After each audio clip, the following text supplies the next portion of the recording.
Hello दोस्तों, नमस्कार। तो दोस्तों आज हम इस वीडियो में जो हमारा Bihar state power holding company निगम लिमिटेड की तरफ से जो टारगेट इलेक्ट्रीशियन थ्योरी का क्लास चला रहे हैं, तो आज हम ट्रांसफार्मर का पार्ट 3 लेकर आए हैं। दोस्तों ट्रांसफार्मर का पार्ट 1 पार्ट 2 अपने यूट्यूब चैनल पे अपलोड कर दिए हैं। तो आप लोग से रिक्वेस्ट है, नहीं देखे हैं तो सीक्वेंस वाइज देखते हुए आगे बढ़िए। दोस्तों इसमें जितने भी हम प्रीवियस ईयर के क्वेश्चन लिए हैं वह मॉडरेट टू हार्ड क्वेश्चन लिए हैं। ओके, तो आप लोग ज़्यादा से ज़्यादा वीडियो को शेयर करिए और चैनल पे नए हैं तो सब्सक्राइब जरूर कर लीजिएगा। और दोस्तों वीडियो को पूरा आप वॉच करिएगा, लास्ट में अपना बताइएगा कि कितना में से कितना आपका सही हुआ है। ओके, तो चलिए फिर इसमें क्वेश्चन पहला देख लेते हैं। देखिए क्वेश्चन पहला जो कि बहुत इंपॉर्टेंट प्रश्न है, ये भी 2019 का प्रश्न इसरो में पूछा हुआ है। एक आदर्श ट्रांसफार्मर के प्राथमिक पर 2000 फेरे और द्वितीयक पे 200 फेरे हैं। यदि प्राथमिक पद पर परिचालक वोल्टा 100 वोल्ट है, एक 5 ओम प्रतिरोध को द्वितीयक के साथ जोड़ा गया है। द्वितीयक धारा का परिकलन कीजिए। ठीक है दोस्तों, तो क्वेश्चन बहुत ही इंपॉर्टेंट है। तो देखिए लगाने से पहले, न्यूमेरिकल लगाने से पहले हम क्या करते हैं, जो भी डाटा दिया रहता है उसको पहले लिख लेते हैं। देखिए प्राथमिक दिया है फेरा, यानी N1 का मान दे दिया है कितना, 2000 दिया है। अब N2 का मान कितना दिया है, 200 फेरे, यानी सेकेंडरी में 200 फेरे हैं। चलिए अब आगे है, वोल्टा प्राइमरी का दिया है, यानी V1 दे दिया है कितना, 100 वोल्ट दिया है, और V2 नहीं दिया है। ठीक है, तो सबसे पहले क्या करेंगे, हम V2 निकाल लेंगे। एक फार्मूला होता है, याद रखेंगे, N2 बटा N1 बराबर V2 बटा V1। तो दोस्तों यहाँ से हम V2 ईजिली से निकाल देंगे। देखिए कैसे, V2 बराबर लिख सकते हैं N2 बटा N1 गुणे V1। तो मान रख देते हैं, N2 का मान कितना है, 200 है, बटा N1 का मान कितना है, 2000 है। V1 का मान कितना दिया है, 100 दिया है, यानी 2 शून्य से नीचे 2 शून्य काट लेंगे, 3, एक शून्य से ऊपर 1 शून्य काट लेंगे, 2 से 2 काट लेंगे। यानी दोस्तों हमारा जो V2 का मान आ गया वह कितना आ जाएगा, 10 वोल्ट आ गया। ठीक है, 10 वोल्ट V2 का मान आ गया। तो नेक्स्ट स्लाइड में चलते हैं। देखिए जब V2 का मान 10 वोल्ट आ गया तो दिया हुआ है एक 5 ओम प्रतिरोध को द्वितीयक के साथ जोड़ा गया है। ठीक है, तो द्वितीयक धारा का परिकलन कीजिए। तो दोस्तों I2 बराबर जानते हैं V2 बटे R। ओके, तो यहाँ पे I2 का यानी I सेकेंडरी का हम मान निकाल देंगे। V2 का मान अभी निकाले हैं 10 और R का मान दिया है 5 ओम। 5 ओम तो इसे काट लेंगे, तो फाइनली I2 बराबर आ जाएगा 2 एम्पियर आ जाएगा। ओके दोस्तों, तो यही हमें धारा का मान फाइंड करने के लिए बोला था। तो दोस्तों इसका जो राइट आंसर हो जाएगा, क्या हो जाएगा, option B is the right answer, B सही हो जाएगा। ओके, तो बहुत इंपॉर्टेंट प्रश्न है, एक बार अपने से जरूर आप रिपीट करके लगाइएगा प्रश्न को। चलिए अगला प्रश्न देख लेते हैं। देखिए प्रश्न अगला है दोस्तों, यह लेने का मकसद है प्रश्न का कि यह बहुत बार पूछा हुआ क्वेश्चन है। ओके, ट्रांसफार्मर में अधिकतम दक्षता के लिए डॉट डॉट डॉट होता है। तो एक बात याद रखेंगे, जो ट्रांसफार्मर में होता है अधिकतम दक्षता के लिए, तो जो कोर लॉस होता है वह किसके बराबर होना चाहिए, कॉपर लॉस के बराबर होना चाहिए। ओके, तो इस बस का जो राइट आंसर हो जाएगा, ऑप्शन क्या हो जाएगा, ऑप्शन सी सही हो जाएगा। जो कॉपर लॉस होना चाहिए, कॉपर लॉस वह कोर लॉस के बराबर होना चाहिए।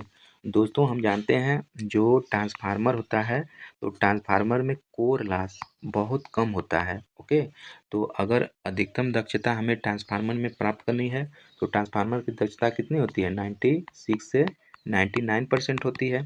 तो दक्षता अधिक पाने के लिए कोर लॉस के बराबर कॉपर लॉस होना चाहिए। ओके, तब अधिकतम दक्षता हमें मिल जाएगी। तो इस बस का जो राइट आंसर हो जाएगा, क्या हो जाएगा, ऑप्शन सी सही हो जाएगा, याद रखेंगे। अगला प्रश्न दोस्तों, यह भी बहुत इंपॉर्टेंट प्रश्न होने वाला है। दिया है 1000 प्राथमिक वर्तन वाले परिणामित्र को प्रदान 250 वोल्ट AC से जोड़ा गया है। ठीक है, एक द्वितीयक वोल्टा 400 वोल्ट के लिए द्वितीयक वर्तन डॉट डॉट डॉट होनी चाहिए। तो दोस्तों ऊपर जो हम V2 का मान निकाले हैं फार्मूले से, तो उस फार्मूले को मेंशन करके आप निकाल देंगे। तो हमें दिया है N1 का मान दे दिया है 1000, और हमें दिया है क्या दिया है, V1 का मान दिया है 250 वोल्ट। देन उसके बाद V2 का मान दे दिया है 400 वोल्ट। हमें पूछा है द्वितीयक वर्तन यानी N2 का मान पूछ लिया। तो फार्मूले में लगा देंगे N2 बटे N1 बराबर V2 बटे V1। ओके, तो यहाँ पे N2 का मान हमें फाइंड करना है। तो N2 द्वितीयक वोल्ट था, N2 जस्ट लिख देंगे, और N1 का मान कितना दिया है, 1000 दिया है। देन V2 का मान दे दिया है 400, और V1 का मान कितना दिया है 250। ओके, या दोस्तों हम N2 बराबर क्या लिख सकते हैं, N2 बराबर 400 गुणे 1000 बटा के 250 लिख सकते हैं। तो 4 बार में 1000 कट जाएगा 250 से, और 4 चौके 16, यानी 1600 आ जाएगा, हमारा प्राइमरी टर्न आ जाएगा। ओके, तो इस पर का राइट आंसर ऑप्शन ए सही हो जाएगा। ठीक है, ऑप्शन ए सही हो जाएगा। अगला प्रश्न है दोस्तों, एक ऑटो ट्रांसफार्मर में, तो दोस्तों एक ऑटो ट्रांसफार्मर में केवल एक वाइंडिंग होती है। एक वाइंडिंग से ही प्राइमरी और सेकेंडरी का निर्धारण होता है, याद रखेंगे। तो इसका राइट आंसर ऑप्शन बी हो जाएगा। आप देख सकते हैं 2018 में बिहार TG2 में पूछा हुआ प्रश्न है। तो राइट आंसर ऑप्शन बी सही हो जाएगा। अगला प्रश्न है, एक ट्रांसफार्मर में ऊर्जा प्राइमरी से सेकेंडरी वाइंडिंग में किस माध्यम से स्थानांतरित होती है। तो याद रखेंगे दोस्तों, बहुत इंपॉर्टेंट प्रश्न है। इसका जो राइट आंसर हो जाएगा ऑप्शन बी हो जाएगा। जो प्राइमरी वाइंडिंग होती है, इसमें कोई इलेक्ट्रिकली कनेक्ट नहीं होता है। कनेक्ट कैसे होता है, मैग्नेटिकली होता है कनेक्ट। इसलिए जो ऊर्जा प्राइमरी से सेकेंडरी वाइंडिंग में जो जाती है, वह मैग्नेटिक फ्लक्स के माध्यम से जाती है। तो इसका राइट आंसर ऑप्शन बी सही हो जाएगा। प्रश्न अगला है, उस ट्रांसफार्मर को क्या कहा जाता है जिसमें आउटपुट यानी द्वितीयक वोल्टेज इनके इनपुट प्राथमिक वोल्टेज से अधिक होता है। ओके दोस्तों, तो देखिए, जब द्वितीयक वोल्टेज, जब यहाँ पे द्वितीयक, ये हमारा प्राइमरी हो गया, ये हमारा सेकेंडरी हो गया ट्रांसफार्मर का। तो क्वेश्चन बोला है जब द्वितीयक वोल्टेज, ठीक है, प्राइमरी वोल्टेज से जब अधिक होता है तो उसे हम स्टेप अप ट्रांसफार्मर कहते हैं। क्या कहते हैं, उसे हम स्टेप अप ट्रांसफार्मर कहते हैं। दोस्तों जब स्टेप अप ट्रांसफार्मर होता है तो उसमें वोल्टेज का मान ज़्यादा होता है और करंट का मान कम होता है। ठीक है, तो इसको हम स्टेप अप ट्रांसफार्मर कहते हैं। और जब स्टेप डाउन ट्रांसफार्मर होता है तो उस पर वोल्टेज का मान, जो वोल्टेज का मान कम होता है, देन करंट का मान होता है क्या, ज़्यादा होता है। ठीक है, तो इन दोनों पॉइंट को आप याद रखेंगे। तो इस पर इसका राइट आंसर क्या हो जाएगा, step up transformer, option D सही हो जाएगा। स्टेप अप ट्रांसफार्मर कहा जाएगा। अगला प्रश्न है दोस्तों, एक ट्रांसफार्मर को लेमिनेटेड किस लिए किया जाता है। देखिए प्रश्न को बहुत ईजी है, लेकिन कितनी बार पूछा है आप देखिए, देख सकते हैं आप, 3 बार इसमें पूछा है, बाकी 3 बार बिहार TG2 में भी 2 बार पूछ लिया है। ठीक है, तो क्यों लेमिनेट करते हैं, तो रिड्यूस एडी करंट लॉस, इसका राइट आंसर ऑप्शन डी हो जाएगा। एडी करंट लॉस, जो भंवर धारा हानि होती है, उसको कम करने के लिए कोर को लेमिनेट करते हैं। तो इसका जो राइट आंसर हो जाएगा ऑप्शन डी सही हो जाएगा। और दोस्तों जो हिस्टैरिसीस लॉस होती है, उसको कम करने के लिए हम कोर में सिलिकॉन स्टील का प्रयोग करते हैं, मिलाते हैं सिलिकॉन। ओके, कितना मिलाते हैं, 2 to 5% सिलिकॉन की मात्रा को मिलाते हैं। और दोस्तों अगर सिलिकॉन की मात्रा को हम ज़्यादा कोर में मिला देंगे तो वह भंगुर हो जाता है, भंगुर यानी टूट जाता है कोर। ठीक है, ये भी आप याद रखेंगे। तो इसका राइट आंसर ऑप्शन डी सही हो जाएगा। अगला प्रश्न है, यह भी बहुत इंपॉर्टेंट प्रश्न है। क्वेश्चन बोल रहा है दोस्तों, यदि सिंगल फेज ट्रांसफार्मर के प्राइमरी वाइंडिंग का प्रतिरोध 2 ओम है, ठीक है, और प्राइमरी से सेकेंडरी के अर्थ में टर्न अनुपात 10 है, तो सेकेंडरी के संदर्भ में प्राइमरी का समतुल्य प्रतिरोध पूछा है। देखिए बहुत इंपॉर्टेंट क्वेश्चन है, प्रश्न है। तो देखिए यहाँ पे दोस्तों क्या दिया है, आर का मान दे दिया है 2 ओम है, यानी रजिस्टेंस प्रतिरोध का मान 2 ओम दिया है। तो देखिए यहाँ पे जो दिया है प्राइमरी से सेकेंडरी के अर्थ में टर्न अनुपात 10 है, यानी N1/N2 बराबर क्या दिया है, 10/1 दे दिया है। ठीक है, यहाँ पे प्राइमरी से सेकेंडरी में के अर्थ में टर्न अनुपात जो दिया है 10 दिया है, तो 10/1 हो जाएगा। ओके दोस्तों, अब देन आगे क्या होगा, अब देखिए के बराबर होता है N2/N1। के बराबर हो जाएगा, जब ट्रांसफॉर्मेशन रेशियो करेंगे तो के बराबर N2/N1 होता है, तो क्या हो जाएगा 1/10 हो जाएगा। ठीक है, होता ना है, के बराबर N2/N1 होता है, देन V2/V1 होता है, देन I1/I2 होता है। तो उसी प्रकार के बराबर क्या हो जाएगा N2/N1, तो N2/N1 करेंगे तो उलट जाएगा, तो 1/10 हो जाएगा। ठीक है, 1/10 हो जाएगा, याद रखेंगे। अब देखिए, यानी हम कह सकते हैं के बराबर 1/10 कह सकते हैं। तो देखिए, जब सेकेंडरी से प्राइमरी में जब रिफल होता है तो क्या होता है, R1 बराबर R1 के स्क्वायर होता है। फार्मूले को याद रखेंगे, हम जब प्रैक्टिस सेट 1 लाए थे तो इसमें पहला क्वेश्चन हमारा यही था। ओके, तो ये फार्मूला होता है जब सेकेंडरी से प्राइमरी में रिफर वैल्यू होता है। तो मान रख देते हैं, देखिए R1 बराबर R1 और क्या हो जाएगा के स्क्वायर। तो अब यहाँ पे R1 का मान 2 दिया है, अब के स्क्वायर 1/10 का स्क्वायर हो जाएगा, या 2 गुणे 1/100 हो जाएगा। ठीक है दोस्तों, यानी 2/100 हो जाएगा, लिख सकते हैं 2/100, या 2 में जब 100 से भाग करेंगे तो 0.02 आ जाएगा, और इसका क्या आ जाएगा मान, ओम आ जाएगा, यानी R1 बराबर 0.02 ओम आ जाएगा। ओके, याद रखेंगे, बहुत इंपॉर्टेंट प्रश्न है। तो इसका जो राइट आंसर हो जाएगा दोस्तों, राइट आंसर क्या हो जाएगा, ऑप्शन सी सही हो जाएगा। ओके, जो आपका आंसर आएगा निकल कर R1 का मान 0.02 ओम के बराबर आ जाएगा। इसका राइट आंसर ऑप्शन सी हो जाएगा। तो यह भी बहुत इंपॉर्टेंट प्रश्न है, एक बार जरूर अपने से बनाने की कोशिश करिएगा। प्रश्न अगला है दोस्तों, देखिए क्वेश्चन बोल रहा है एक 100 एम्पियर ऑब्लिक 5 एम्पियर अनुपात का सीटी यानी करंट ट्रांसफार्मर 5 एम्पियर के एम्पियर मीटर से जुड़ा है। यदि पाठ्यांक यानी रीडिंग 3 एम्पियर है तो वास्तविक करंट की गणना करिए। ओके दोस्तों, तो देखिए यहाँ पे क्या हो जाएगा, यहाँ पे दिया है दोस्तों प्राथमिक जो धारा है इसमें कितना है 100 एम्पियर है, और जो द्वितीयक धारा है सेकेंडरी धारा है कितना है 5 एम्पियर है। ओके, तो 5 एम्पियर के एम्पियर मीटर से जुड़ा है, यहाँ पे देख सकते हैं करंट ट्रांसफार्मर 5 एम्पियर के एम्पियर मीटर से जुड़ा हुआ है। तो जब 1 एम्पियर का हम निकालेंगे तो कितना हो जाएगा 100/5 हो जाएगा। ठीक है, काट लेंगे, 1 एम्पियर बराबर 20 पंजे 100, 20 एम्पियर आ जाएगा। अब दोस्तों 1 एम्पियर की वैल्यू आ गई 20 एम्पियर के बराबर, तो यहाँ पे दिया है 3 एम्पियर, तो जब 3 एम्पियर करेंगे तो 3 गुणे 20 कर देंगे तो कितना हो जाएगा 60 एम्पियर हो जाएगा। ठीक है, तो इसका जो राइट आंसर हो जाएगा क्या हो जाएगा, पहला 10 दिया है 30 दिया है, तो और तीसरा वैल्यू है 60 एम्पियर 100 एम्पियर, तो राइट आंसर ऑप्शन सी हो जाएगा, 60 एम्पियर इसका आंसर सही हो जाएगा। ओके दोस्तों, प्रश्न अगला देख लेते हैं।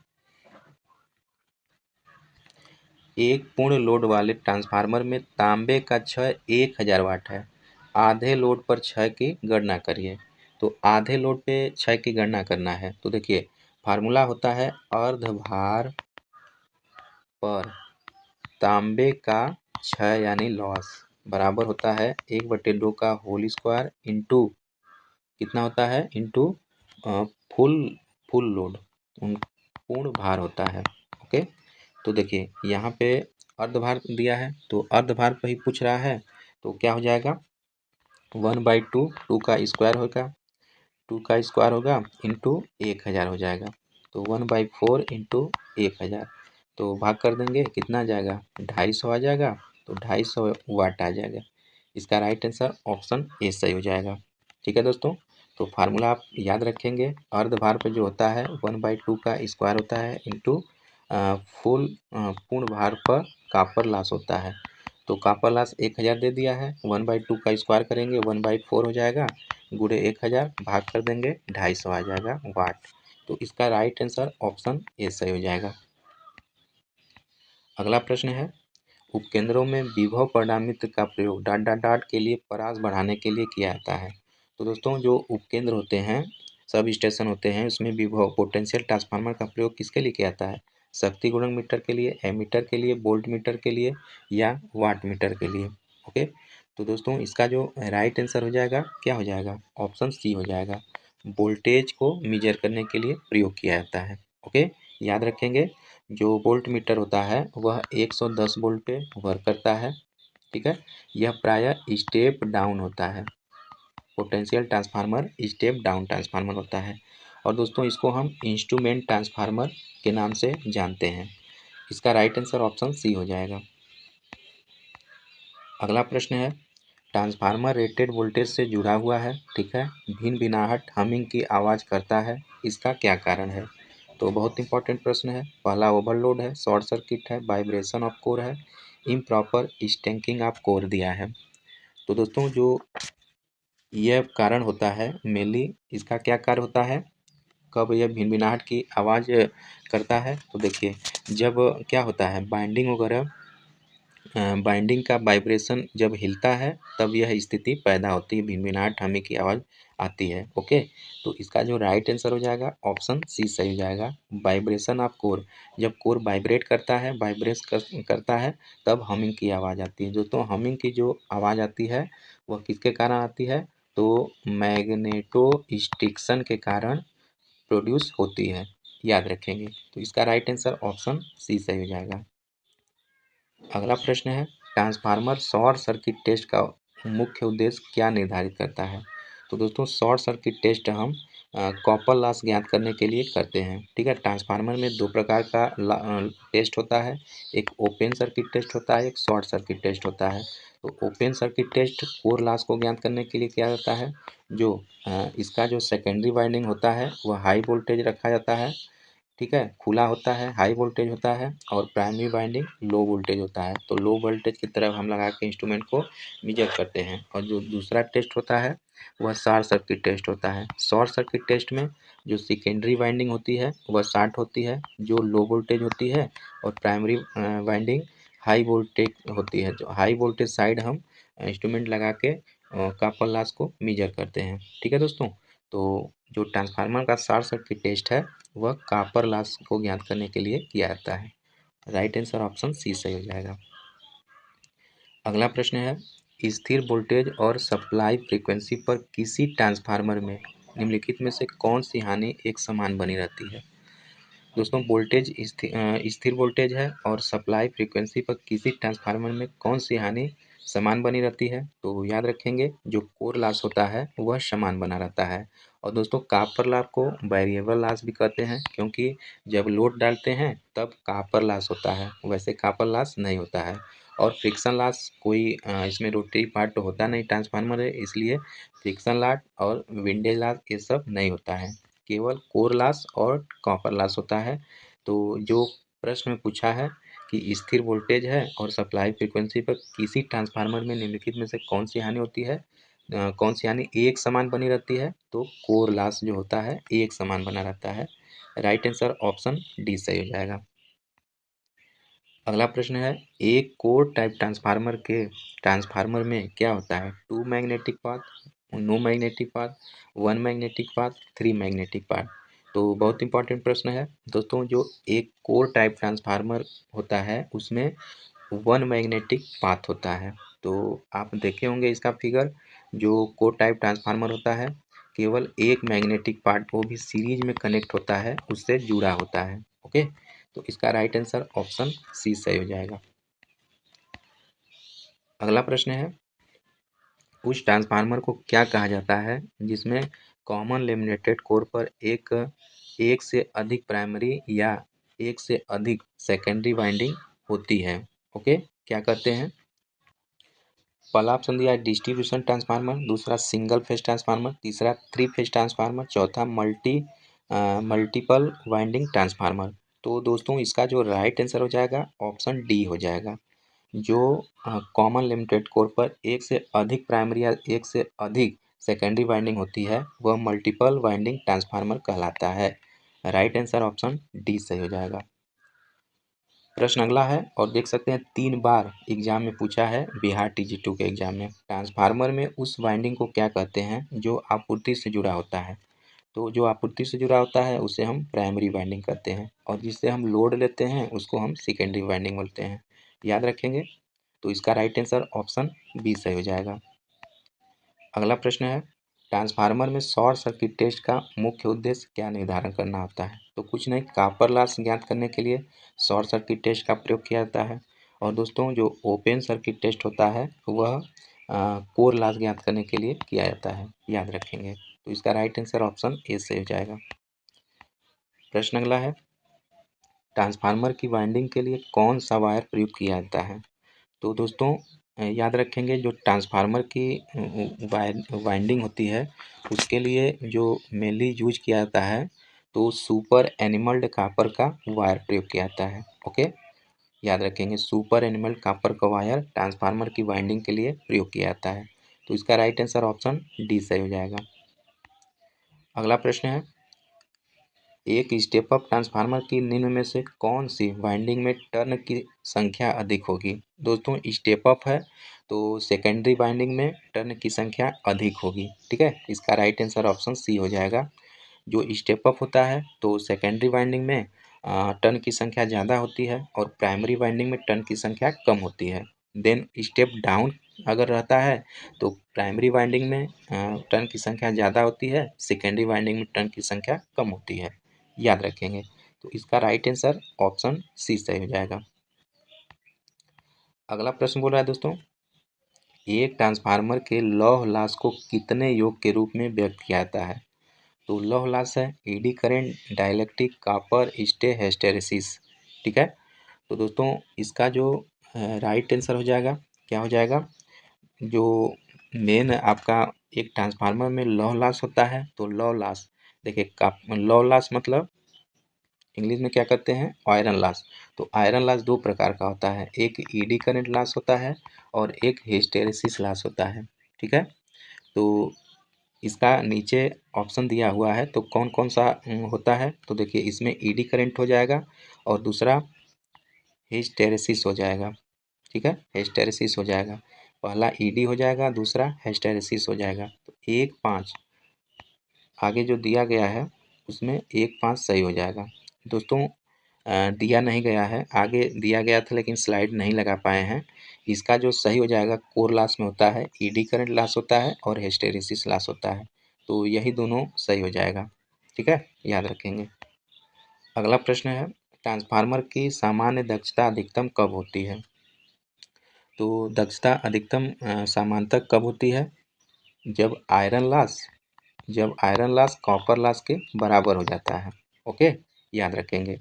तो इस प्रश्न का जो राइट आंसर हो जाएगा क्या हो जाएगा? यह एक लोड पर चलता है जब कॉपर लॉस आयरन लॉस के बराबर होता है। ऑप्शन ए सही हो जाएगा। ओके, जब पी आई यानी कॉपर लॉस आयरन लॉस के बराबर हो जाता है तो मैक्सिमम ट्रांसफार्मर की इफिशियंसी दक्षता होती है। अगला प्रश्न दोस्तों विद्युत चित्रांकन में एक ट्रांसफार्मर को किस प्रकार से दर्शाया जाता है? तो दोस्तों जो विद्युत चित्रांकन होता है उसमें एक ट्रांसफार्मर को 2 इंटरसेक्शन सर्कल से दर्शाया जाता है। ठीक है, 2 इंटरसेक्शन सर्कल से दर्शाया जाता है। तो इस प्रश्न का जो राइट आंसर हो जाएगा ऑप्शन सी सही हो जाएगा। तो ठीक है दोस्तों, आज के लिए बस इतना ही। इस वीडियो में इतना तक रहने देते हैं और आगे हमारा ट्रांसफार्मर का प्रैक्टिस सेट आएगा तो बचा हुआ जितना भी क्वेश्चन इंपॉर्टेंट है मॉडरेट टू हार्ड क्वेश्चन उसको हम जल्द कराने की कोशिश करेंगे। देन दोस्तों ट्रांसफार्मर का इम्पॉर्टेंट वर्ल लीनियर जो कि एग्ज़ाम के लिए रामबाण आपको साबित होगा उसको भी हम जल्द ही इसी चैनल के माध्यम से करवाएंगे और इसी सीरीज में करवाएंगे। ओके, तो चैनल को सब्सक्राइब नहीं किए हैं तो सब्सक्राइब जरूर कर लीजिएगा और अपने सारे दोस्तों फ्रेंड सर्कल में फॉरवर्ड जरूर कर दीजिएगा। ठीक है, तो मिलते हैं नेक्स्ट वीडियो में, तब तक के लिए नमस्कार।